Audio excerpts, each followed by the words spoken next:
Gisa muna tayo ng bawang, sibuyas, luya.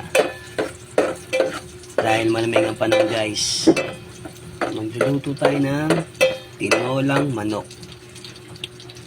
Watch for Tina. Lagay na natin yung manok.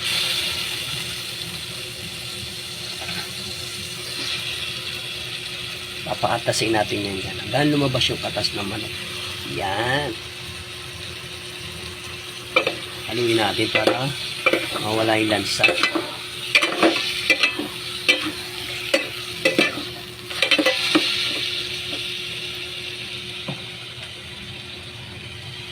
Takpan muna natin. Tingnan natin guys kung kumukulo na. Yun o. Kita niyo guys. Yun o.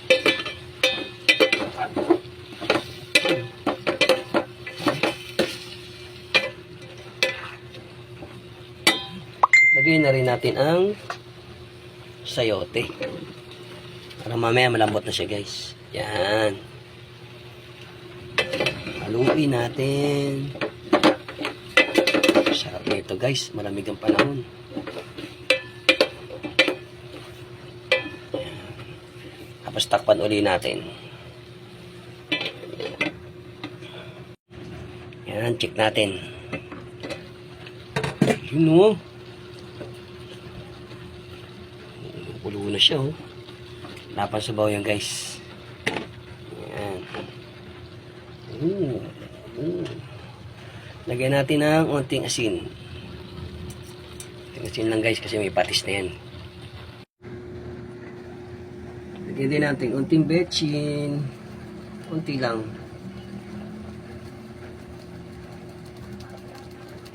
Ayan. Pa natin ulit. Yun o. Lagyan na natin sa planggana tubig. Yan. Yung sakto lang yung lulubog lang yung. Yan. Tapanali natin. Pakuluin muna natin. Yan. Kumukulo na o. Yan. Sarap. Siyempre hindi mawala yung Knorr cubes. Yan ang magpapasarap dyan. Yan.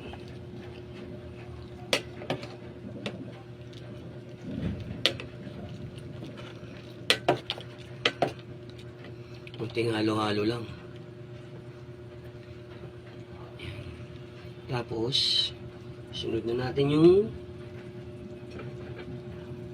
malunggay. Ito na oh. Ngayon ako magtinola. Ito ng malunggay.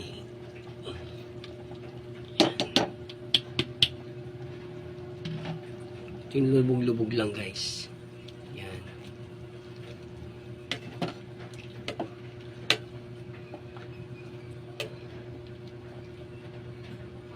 Tikman natin.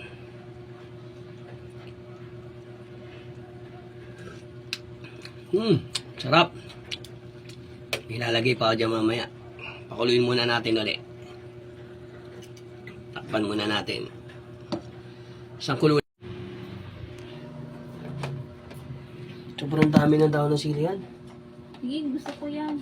Ha? Gusto ko yan. Ubusin to, papait to. Hindi ako mapaitan. Promise. Masarap yan. May malunggay. Mas pumapait ang malunggay kaysa ano. Kaysa daw ng sili.